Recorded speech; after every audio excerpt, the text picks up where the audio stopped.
Добрый день, уважаемые телезрители! Сегодняшнюю тему нашего канала «Философия пятимерности» мы посвятим изучению, что такое пятимерность. Чем отличается восприятие пятимерности от трехмерности? Это примерно так же, как бы мы в одномерности пытались понять, что такое трехмерность. Мы живем в трех измерениях, то есть все из нас четко понимают длину, ширину и высоту.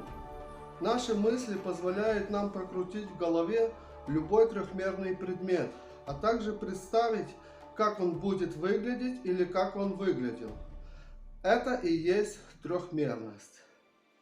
Теперь к этой трехмерности добавляем еще одно измерение. На примере нашего объекта мы как бы соединяем сразу несколько его судеб, то есть все его возможные альтернативные изменения. Если сказать в общем, то живя в четырехмерности, мы увидим бесконечное количество нашего объекта, который мы взяли за пример. А сама четырехмерность – это бесконечное количество трехмерных пространств, которые существуют в разных видах энергии. Каждому из этих трехмерных пространств будет присущен уже свой вид гравитации для содержания материи в целостности.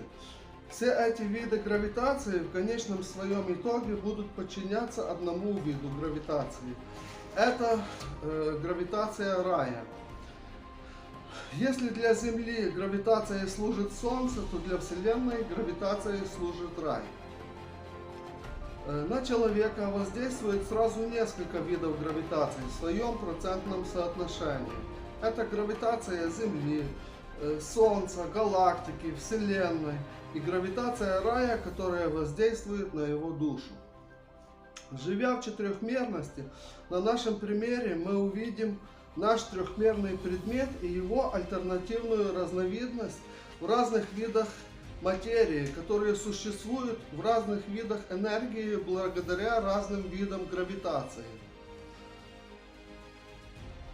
На математическом понимании это бесконечное количество векторов на системе координат, которые сходятся в одной точке. Я вот здесь в блокноте нарисовал, здесь можно увидеть эти векторы, которые сходятся в одной точке. Здесь еще я предлагаю обратить внимание на наше тело, то есть тело человека, которое в своем эволюционном развитии дошло не очень далеко. Если его заменить, то есть наше тело, на эфирное, то мы сразу сможем все понять, чем отличается четырехмерность от трехмерности и чем отличается пятимерность от четырехмерности. Заменить тело — это означает переместить душу из одного тела в другое тело.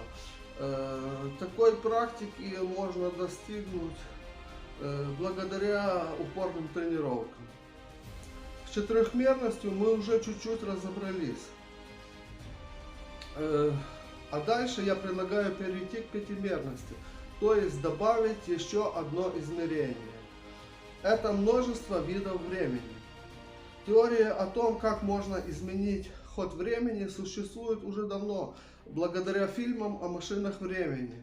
Здесь я опять предлагаю вернуться к нашему примеру. На системе координат это выглядит так. Это наш пример. Это он в одном времени, это он в другом времени. То есть, можно сказать, здесь будет прошлое, здесь будет будущее. И множество векторов, которые сходятся в одной точке. Здесь наш предмет, на отмену от четырехмерности, уже может одновременно находиться в трех точках пространства, существующих в разных видах энергии и материи. Еще можно это объяснить так. К трем координатам трехмерности x, y, z добавляем m, получается четырехмерность. А затем добавляем еще одну координату j, которую назовем пучком множества времен. И это уже будет пятимерность. Пятимерность еще можно описать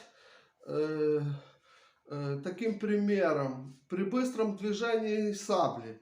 Одна и та же сабля существует сразу в нескольких видах времени, но отличается только материей.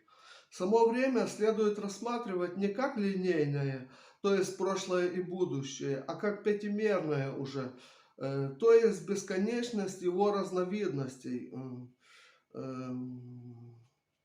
Как это еще можно объяснить? Не надо понимать только прошлое и будущее, а нужно понимать время намного шире. Например, у Бога один день, у нас целая вечность. Время можно разморозить, заморозить.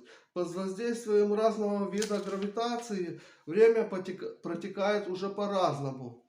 В общем, я бы сказал так. Время напрямую зависит от вида энергии, в котором оно существует.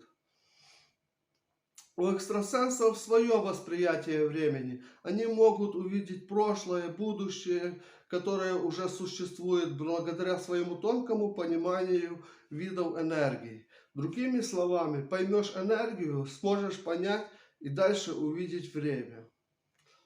То есть, что такое трехмерность, мы уже знаем. Четырехмерность, это к трехмерности добавляем бесконечность разных видов энергии, получается четырехмерность. Пятимерность, это уже к четырехмерности добавляем бесконечность разных видов времени. И у нас получится пятимерность. Благодаря эфирному телу мы это все сможем понять. Надо просто больше понимать душу, больше обращаться к Богу. Это все нам в дальнейшем, в следующих наших жизнях, на нашем долгом пути очень сильно пригодится. На этом я предлагаю закончить нашу тему. Чуть-чуть с пятимерностью, с четырехмерностью мы уже разобрались. Дальше будут еще очень много интересных курсов. Предлагаю подписаться на канал. Темы действительно важные и очень интересные. На этом все. До свидания. До скорых встреч.